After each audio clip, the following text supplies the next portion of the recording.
Gibran menghadap Sekjen PDIP Hasto Kristianto dan Ketua Bidang Kehormatan PDIP Komarudin Watubun di kantor DPP PDIP Menteng, Jakarta Pusat. Gibran mengaku menjelaskan kronologi dirinya menemani Prabowo saat bertemu relawan di Solo. Gibran juga menegaskan tegak lurus arahan Megawati Soekarno Putri. Sementara Hasto menyampaikan pesan Megawati untuk mewaspadai berbagai manuver jelang Pilpres. Pesan penting Megawati untuk Gibran, waspadai manuver politik. Lalu benarkah dukungan relawan Gibran mendukung Prabowo Subianto karena ada manuver Partai Gerindra? Kami bahas sore ini bersama dengan Direktur Eksekutif Expol Tracking Indonesia Hanta Yuda, politisi senior PDI Perjuangan Pandana Baban, dan jubir pemenangan Prabowo Subianto sekaligus juga politisi Gerindra Ade Reski Pratama. Sore Bapak-Bapak. Selamat sore. Ya, saya ke Pak Panda Nababan dulu yang saat ini terhubung melalui telepon. Sore Pak Panda, jadi buntut dari relawan Jokowi dan juga Gibran mendukung Pak Prabowo. Hari ini Mas Gibran dipanggil ke DPP. Apa sih sebenarnya yang dibaca dari seorang senior politisi PDI Perjuangan, Pak Panda Nababan? Ini terus terang termasuk kekhawatiran dari awal bahwa jangan sampai terkesan anaknya ini dikarbit, dipaksakan gitu loh. Dia mesti banyak belajar, dia mesti banyak betul-betul melihat hal-hal peristiwa-peristiwa politik yang menjadi pembelajarannya. Sama dengan dulu ayahnya 2013 sebelum jadi diangkat presiden, saya diskusi panjang di Taman Surapati dengan Jokowi. Saya bilang ada 3 bahaya kekuasaan, terkejut badan, dendam kemiskinan, dendam kekuasaan. Nah sekarang Gibran ini terkejut badannya. Terkejut badan, wah hebat aku rupanya orang penting aku. Prabowo datang, siapa datang, sini gitu ya, terkejut badan. Itu yang dimaksudkan oleh Bu Mega adalah tadi pesannya waspada manuver politik? Iya, betul. Dari Gerindra maksudnya Pak Panda? Iya, ini anak bagaimanapun harus ada yang menegur dia, ada menasehati, sama dengan iparnya yang di Medan. Itu Bobby. Prestasinya hampir tidak jelas gitu loh sebagai wali kota Medan. Ya. Jadi sungkan orang karena anak presiden, nggak ada yang negor, nggak ada yang nasihati. Ini juga Gibran juga, nggak ada yang negor. Sudah kejadian baru ditegor gitu loh. Jadi kalau misalnya... Jadi dia mesti banyak belajar, Gibrannya mesti banyak belajar. Oke, kalau sampai akhirnya Bu Mega melalui Sekjen PDIP memberi pesan, itu artinya apa? Tandanya apa? Ya udah serius. Itu Mega konsisten, serius. Karena bisa dimanfaatkan orang lucu gitu loh. Dimanfaatkan lawan-lawan politik, dimain-mainkan. Kan kayak nggak punya kualitas gitu loh. Oke. Itu kan langkah Gibran itu kan mempermalukan, membuat grassroots goncang, bikin frustrasi gitu loh. Mahal itu permainan itu. Oke. Terlampau riskan dia ambil tuh. Gibran itu tidak cukup mesti betul-betul dinasehati, dikasih waktu di 6 bulan. Ada pendidikan politik gitu loh. Ya, Pak Panda, di sini juga ada Bang Ade juga dari Gerindra. Kalau gitu Bang Ade, benar nggak sih yang dikatakan bahwa Gerindra ini sedang bermain memanfaatkan sosok dari keluarga Pak Jokowi untuk bermanuver? Ya enggak juga, pertanyaanmu juga nggak betul itu. Ini ke Bang Ade. Bukan begitu pertanyaan. Kita melihat dia dipermainkan, itu aja. Oke, dilihatnya dipermainkan. Kita mengatakan bahwa Gerindra yang mempermainkan.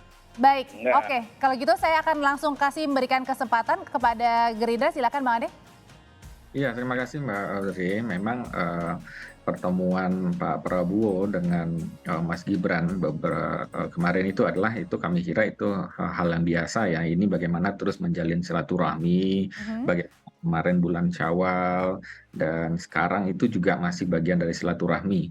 Nah, bagaimana juga Pak Prabowo pada hari ini juga berada di dalam kabinetnya Pak Presiden Jokowi, dan oleh karena itu memang sesuatu yang lumrah kami kira bagaimana Pak Prabowo untuk pada akhirnya bersilaturahmi ya, tidak hanya dengan Pak Presidennya sendiri tetapi juga dengan keluarga besar beliau. Dan ini juga tidak ada agenda politik di dalamnya, tetapi juga ini adalah rangkaian dari safarinya beliau, Pak Prabowo, sebelum Oke. menuju Jawa Timur, Pacitan, sebelum menemui Pak SBY.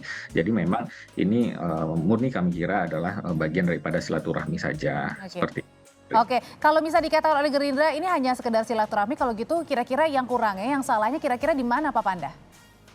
Nggak ada yang salah, nggak ada yang kurangnya. Gerindra juga bukan salah.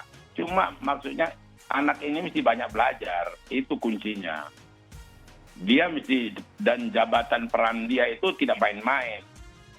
Tokoh politik yang bisa mempunyai pengaruh. Bukan saja karena anak presiden atau wali kota Solo dan sebagainya. Dia dalam situasi sekarang ini hati-hati mengambil langkah-langkah gitu loh. Itu aja. Artinya setiap langkah harusnya diperhitungkan, maksudnya begitu ya Pak Panda Iya ya? dong, dia bisa tanya seniornya. Di situ ada orang jagoan. Di Solo itu ada jagoan Pak Rudi, bekas wali kota. Itu pakarnya itu. Ada nggak dia berguru ke situ? Gitu loh. Oke. FX Oke, Rudi. baik. Itu Oke. gurunya. Oke, saya akan ke Mas Hanta. Mas Hanta, sebenarnya apa sih yang dilihat dari dinamika ini? Salah nggak kalau silaturahmi dilakukan di Solo, Mas Gibran, Pak Prabowo, atau ada yang melanggar di sini? Ya, begini, setiap peristiwa itu kan kita bisa membacanya dari dalam dua sisi ya. Pertama dari sisi makna denotatif yang tersurat secara harfiah, ya mungkin tadi betul hanya pertemuan seorang wali kota menyambut seorang menteri dan seterusnya. Tetapi dalam politik, apalagi dinamika politiknya sedang kencang, ini kan persepsi publik menjadi penting. Nah, persepsi itu bergantung juga kepada pesan konotatif yang tersirat, kode signal ditangkap oleh publik. Nah, ini yang mungkin yang bisa menjadi komplikasi Kalau politik. gitu di sini Mas Hanta, yang internal PDI signal Perjuangan. ditangkap di publik itu apa? Sampai ada dalam pesan internal dari PDI Bu Perjuangan Mega. wajar kemudian mempersoalkan ini. Dan persepsi publik ini ada dukungan deklarasi dari relawannya Gibran.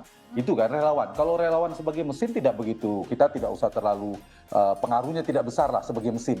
Tapi dia kan punya embel-embel bahwa ini relawan Gibran, relawan Jokowi. Nah, ketika ada kata kalimat Gibran, ada Jokowi, apalagi Pak Jokowi, maka ini akan memiliki dampak. Semua kekuatan politik kan tentu sedang melakukan strategi untuk merebut pengaruh. Tapi dukungan kalau Mas Jokowi. Hanta, ketika kemarin Gibran bilang, saya tidak pernah mendeklarasikan secara langsung kok dukungan ke Pak Prabowo, itu kan relawan, silakan saja. Ya, yang tadi saya bilang, kalau tersurat udah selesai, tidak. Tapi kan ada yang tersirat ditangkap oleh publik, itu memang bisa dibaca dua hal. Ini seperti Pak Jokowi membiarkan anak-anaknya untuk mandiri, bebas dan seterusnya. Kalau itu dilakukan, ya nasihat dari Bang Panda Mababan menjadi tepat. Atau yang kedua, bisa juga, ini saya hanya menduga, ya memang ini sepengetahuan, memang pesan yang hendak dikirim, kita tidak tahu, merepresentasikan sikap politik Pak Jokowi. Tapi poin saya, dalam kondisi dinamika politik semacam ini, Audrey, memang sama-sama semua ya, termasuk Anies, Ganjar, Pak Prabowo dan Pak Anies, itu juga berebut pengaruh Pak Jokowi, terutama Pak Prabowo dan Pak Ganjar. Kenapa? Karena kita ada dua hal. Basis Pak Jokowi di 2019 itu kan sekitar 55-56%. Yang kedua, approval rating beliau sekitar 70-28%. Nah, ini kan potensial ini kemana? Nah, kalau misalnya ini dilakukan, publik akan menangkap, ini persepsi ya, bahwa dukungan Pak Jokowi belum sepenuh hati atau setengah hati, untuk mengganti kata setengah hati terhadap Pak Ganjar yang sudah diputuskan oleh teman partainya. Tetapi ternyata masih ada dalam persepsi publik, kita lihat banyak relawan-relawannya juga mendukung Pak Prabowo yang kita tahu Dan juga akhirnya membuat bingung ya. Ya, teman dekatnya Pak Jokowi, menterinya, dan dianggap loyal dan seterusnya. Nah, ini saya kira saya melihat dari sisi persepsi publik ya, dari persepsi publik memang tanda petik. Sebentar, tahan dulu Mas Hanta sampai dengan persepsi. Ada ini ya catatannya, Audrey. Pak Jokowi itu sejak awal kan pengen menggabungkan, memang kalau saya baca, dalam koalisi besar, menggabungkan dua kekuatan besar ini semuanya, minus Nasdem, semua partai di dalam pemerintahan itu mungkin skenario terbaik bagi Pak Jokowi digabungkan. atau capresnya antara Ganjar dan Pak Prabowo, Mas Ganjar Pak Prabowo digabungkan. Oke. Tetapi kan mereka punya sikap politik masing-masing, kompetitif, elektabilitasnya punya potensi yang sama kuatnya, tidak ada yang mau mengalah. Nah, ini problemnya sekarang. Ada potensi koalisi besar yang diinginkan itu sulit terrealisasi, maka akan maju kedua-duanya. Nah, ketika maju kedua-dua, satu sisi jelas sebagai kader PD Perjuangan, PDIP sudah mendeklarasikan. Nah, kalau ini tahan dulu sebentar Mas Hanta, sampai di sana. Kemudian kita memikirkan bahwa Pak Jokowi akan berbeda sikap dalam PD Perjuangan. Gibran, saya kira itu hampir hal yang mustahil kita mendapatkan. Kalau gitu, tapi saya bicara pada pesan-pesan tersirat dulu, saja. Mas Hanta. Oke, Bang Ari, kalau gitu dari efek seperti ini, apakah Gerindra akan jaga jarak ke keluarga dari Pak Jokowi? Ya, saya kira ini kan tidak hanya terkait politik ya, tetapi juga bagaimana mengedepankan Pak Presiden juga sebagai warga negara, Pak Prabowo juga sebagai warga negara, termasuk Pak Wali Kota juga. Nah, apa salahnya juga ini bagian daripada sebuah peristiwa-peristiwa yang alamiah saya kira. Dan ini memang Gerindra ini melihat sesuatu yang murni-murni saja ya, tidak ada sesuatu yang berlebihan terkait dengan dukungan atau tidak ada dukungan, nanti kita tidak sampai melihat lebih dalam seperti itu. Tapi yang pasti bagaimana Pak Prabowo juga sangat mendukung ya, sangat support, tidak hanya mungkin Pak Wali Kota Solo ya, Mas Gibran sebagai seorang pemuda pada hari ini, tetapi juga termasuk kami-kami di kader yang pada hari ini juga orang-orang muda ya, beliau selalu mensupport dan selalu kita saling sering bertukar pikiran. Jadi kami kira ini adalah sesuatu yang sah-sah saja ya, dan alamiah saja. Mungkin tadi kembali kepada Mas Hanta tadi, memang ini adalah bagian daripada persepsi ya, kita kembalikan saja ya persepsi umum mungkin bagaimana melihat hal ini. Tapi sejauh ini Gerindra terus untuk melakukan berbagai macam pahami ini. Oke, kalau misalnya dari Gerindra bersikap seperti itu, sah-sah saja, biasa-biasa saja. Tapi bagaimana dengan PDIP? Apakah ada larangan Gibran Raka Buming Raka tidak boleh lagi bertemu dengan Pak Prabowo, atau dari kader Gerindra? Pak Panda, setelah Gibran dipanggil hari ini, apakah itu mengartikan bahwa Gibran tidak boleh lagi menerima undangan ataupun bertemu dengan Pak Prabowo? Enggak juga, enggak sampai sejauh itu. Oke. PDI juga tidak sepicik itu. Cuma ya yang saling bersangkutan pahamlah. Ya sama seperti terus terang aja, jujur aja. Pak Prabowo kan dapat banyak blessing dari Jokowi. Dapat peluang-peluang emas untuk recovery. Jadi menterinya, fasilitas menteri. Selama ini puluhan tahun dia nggak ada ngweng-ngweng kan mobil ngawal dia. Ya kan? Tapi kalau untuk Mas Gibran sendiri ini nggak ada teguran ya? Saya pikir mekanisme di internal PD itu sudah sangat sistematis, sangat ini, itu udah paling top itu dipanggil, gitu loh. Dan nanti juga akan diawasi dia, akan dilihat gitu loh. Karena ada juga korwil-korwil kita yang mengawasi kawasan Jawa Tengah, gitu loh. Ya. Kita on sistem udah jalan, mekanisme kontrol itu dibikin sekjen. Baik, kalau mekanismenya sudah berjalan, kalau untuk Gerindra sendiri benar nggak sih tadi disebutkan oleh Pak Panda, Bang Ade, kalau dapat blessing begitu dari keluarga Pak Jokowi dengan pertemuan beberapa belakangan ini? Ya, ini sesuatu yang tidak dapat dipisahkan, Mbak Ode. Kami kira bahwa bagaimanapun Pak Prabowo pada hari ini berada di kabinetnya Pak Presiden Jokowi, tentu adalah bagaimana ini untuk mencermati juga hubungan-hubungan yang baik antara pemerintah pusat dengan pemerintah daerah, baik itu di provinsi maupun pemerintah kabupaten kota, termasuk hari ini yaitu pertemuannya sebelumnya itu di kota Solo ya, Surakarta. Jadi kami kira ini berbagai apa yang sudah dilakukan Pak Prabowo ini mungkin tidak terlepas ya daripada kegiatan-kegiatan formal juga yang pada akhirnya sedang berjalan pada akhir ini. Bagaimana nanti menekankan program-program dari Kementerian Pertahanan untuk penguatan-penguatan ya dalam berbagai aspek ya, khususnya yang ada pemerintahannya Mas Gibran pada hari ini. Jadi kami kira apa yang disampaikan Pak Panda tadi memang pada akhirnya itu berjalan secara alamiah dan sesuai dengan pada tupoksinya. Mungkin pada akhirnya apa yang disampaikan Mas Hanta tadi memang persepsi publik yang pada akhirnya menilai, kami kira pada akhirnya memang biarkan saja memang publik menilai seperti apa adanya, dan ini juga berlangsung seperti apa adanya. Kalau begitu misalnya Pak Panda ada nggak sih kemungkinan misalnya untuk Pak Prabowo misalnya bertemu dengan Bu Mega? Itu dengar dulu ya. Tidak usah kita tukang-tukangi historis. Gue masih ingat waktu deklarasi Megawati dengan Prabowo jadi capres-cawapres, itu Prabowo dengan lantang mengatakan Gerindra adik kandung dari PDI Perjuangan, gitu. Ya, baik secara ideologi maupun secara keyakinan. Jadi tidak ada barrier psikologis dengan Gerindra dari PDI Perjuangan, gitu loh. Hubungan Ibu Mega juga dengan Prabowo hubungannya sangat baik, gitu loh. Ya, cuma sekarang kami menentukan Ganjar, Gerindra menentukan Prabowo, itu aja. Beda. Oke, tapi gini banyak yang menilai Pak Panda kalau misalnya apa yang dilakukan belakangan ini oleh Pak Jokowi karena sedang lagi bermain di dua kaki. Nggak ada dua kaki, jagonya Jokowi aja. Partai-partai yang lain bisa dimain-mainkannya. Okay. Ini kan terus terang aja pimpinan partai ini menyerahkan dirinya ke Jokowi. Ya sama itu dengan Pak Prabowo ngomong ke saya, terserah Presiden mengizinkan saya maju apa tidak. Airlangga juga ngomong ke aku, terserah Presiden.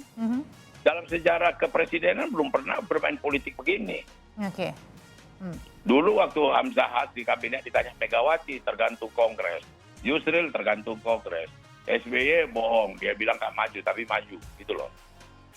Oke, kalau gitu Mas Hanta apa yang dipersepsikan oleh publik Pak Jokowi misalnya bermain di dua kaki itu juga nggak yang sampai dilihat sampai sekarang makanya masih belum firm begitu atau mungkin bisa bergabung keduanya justru ini ada agenda tersendiri. Ya, memang sebenarnya kalau dibaca Pak Jokowi menghendaki ya skenario atau skema skenario terbaik Pak Jokowi menyatukan ada istilah dulu ada koalisi besar. Itu sebelumnya ketika sebelum bulan puasa bahkan kemudian ada pertemuan di DPP PAN sebelum Mas Ganjar diumumkan mungkin ini skenario terbaik yang diinginkan.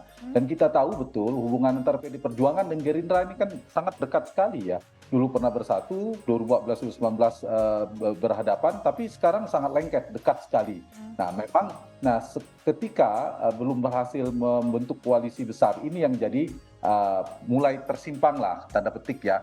Tapi ini juga masih dinamis, Audrey. Menurut saya sepanjang misalnya salah satu dari antara kedua ini sama-sama dinamis, elektabilitasnya stabil, berpeluang sama jadi capres, sulit menurut saya akan menjadi terbangun koalisi besar. Kecuali dua hal. Mungkin satu misalnya ada salah satu dari antara Mas Ganjar dan Pak Prabowo itu mengalami kenaikan luar biasa atau ada yang menurun luar biasa sehingga punya jarak karena yang jauh. Ini masih head to head gitu ya maksudnya ya? Ya, ada yang mengalah lalu jadi cawapres. Nah, mungkin Pak Jokowi sangat senang, tapi sekarang kan kompetitif. Yang kedua, kalau kemudian elektabilitas Anies Baswedan yang dianggap antitesis berdiametral dengan Pak Jokowi berjarak, tiba-tiba Anies sangat kuat sehingga bisa jadi juga ada yang ingin mengalah, harus bersatu ini berhadapan dengan Anies yang dianggap bukan penerus Pak Jokowi secara program seterusnya. Itu sepanjang dua faktor itu sampai hari ini saya melihat belum ya. Anies masih di stagnan di angka itu. Yang kedua Pak Prabowo dan Mas Ganjar stabil relatif gitu. Ya. Tetapi saya kira mereka semua ya berebut endorsement dari Pak Jokowi itu memang punya dampak. Kenapa? Karena tadi basisnya masih terbencar, yang kedua approval ratingnya cukup baik, sehingga ketika ada signal dukungan atau persepsi yang ditangkap dukungan Pak Jokowi sedikit atau banyak itu punya dampak menaikkan elektabilitas. Misalnya bicara Pak Prabowo, iya pastilah diuntungkan, apalagi Mas Ganjar kalau dukungannya itu sepenuhnya diberikan oleh Pak Jokowi, punya dampak positif insentif elektoral, meskipun bukan faktor satu-satunya. Yang kedua tentu banyak ada blunder politik yang dilakukan kompetitor atau di antara mereka. Makanya tadi Bu Mega melalui Pak Hasto kan bilang ini ya warning ya untuk waspadai ya manuver. Iya, saya kira bagian dari ini ya setiap kubu, setiap calon punya kandidat, punya strategi politik masing-masing. Nah, karena itu yang seperti saya katakan tadi, banyak variabel yang akan menjadi faktor kemenangan dan dinamikanya juga akan terus ya. Tapi bahwa Pak Jokowi ada PD Perjuangan, bahwa putranya maju lewat PD Perjuangan, iya. Jadi dua hal ya. apakah akan sejalan dengan keputusan partainya? Saya kira itu iya. Oke. Dan ini soal disiplin partai, itu Baik. soal PD Perjuangan. Sisi lain, tapi Oke. sisi yang lain, kalau misalnya Pak Jokowi dan Mas Gibran memberikan akses tadi, istilahnya memberikan ruang, kesempatan, seterusnya. Nah itu juga bisa dimanfaatkan. Saya kira bagian dari strategi politik masing-masing dan Oke. saya kira ini ya sepanjang Oktober politiknya dinamis. Betul masih cair, tapi mengkristal ketiga orang ini. Dan dari ketiga ini, sepanjang tidak mungkin membentuk koalisi besar secara bersama-sama, mungkin clash ya, ada dinamika antara pendukung Baik, Mas Mas Hanta, Ganjar dan sudah. pendukung Pak Prabowo antar Oke. partai sulit dielakkan. Oke, saya kira. kalau gitu pertanyaan berikutnya, Bang Ade, dalam waktu dekat ada nggak sih misalnya Pak Prabowo ketemu Gibran lagi atau mungkin Pak Prabowo ada ketemu dengan Bu Mega menjelaskan duduk permasalahan yang terjadi karena kan Mas Gibran ini kena imbas ibaratnya gitu. Saya kira mungkin pada hari ini Pak Prabowo akan terus melakukan perjalanan silaturahmi ya, bertemu dengan tokoh-tokoh masyarakat, tokoh-tokoh agama, termasuk juga pemimpin-pemimpin partai politik. Nah, kami kira memang ini akan terus berjalan sehingga pada akhirnya ya, karena ini adalah bagian pada silaturahmi dan tidak hanya pada setelah bulan Syawal ini, kami kira ini adalah menjadi sebuah contoh yang baik ya, bagaimana kontestasi politik terus berjalan, tetapi seperti yang Pak Panda sampaikan tadi, memang kedekatan Gerindra dengan PDIP ini memang sudah sangat dekat gitu ya. Dan kita pada akhirnya dengan pertemuan-pertemuan ini akan menambahkan daripada gagasan-gagasan yang lebih baik lagi, yang lebih konkret lagi dalam hal, yaitu intinya adalah bagaimana untuk membangun berbagai aspek bangsa dan negara ini jauh lebih baik ke depan. Nah, Oke. tidak juga pada akhirnya akan bertemu dengan Ketua Umum PDI Perjuangan, Ibu Megawati, maupun juga tokoh-tokoh partai politik lainnya. Oke, terakhir saya ke Pak Panda. Pak Panda, ada nggak sih kekhawatiran dari PDIP bahwa kedekatan keluarga dari Pak Jokowi ini akan mempengaruhi elektoral dari PDIP dan pencapresan Pak Ganjar? Kedekatan kemana? Ke Prabowo, dari Ya, keluarga enggak lah. Pak Jokowi ke Pak Prabowo? Enggak sejauh itulah. Enggak sejauh itu pengaruhnya. Ini anak-anaknya Jokowi ini juga masih banyak belajar. Dan juga tidak juga sehebat itu pengaruhnya gitu loh. Ya, mereka jadi lucu-lucu karena anaknya aja, gitu aja. Jadi exciting karena anaknya. Selebihnya itu kan tak ada artinya. Coba kalau nggak anaknya. Jadi maksud aku anaknya dan mantunya juga tahu diri. Ini partai besar, jangan main-main dengan partai besar. Oke, baik. Gitu loh. Jangan ambil risiko mentang-mentang anak presiden, jangan. Baik. Kayak nggak ada Toto Kromo nggak ada. Saya ingatkan kembali terakhir di Solo itu ada orang tua kawakan FX Rudi. Itu harus dia datangi, dia hormati, dia tanya advisnya. Baik.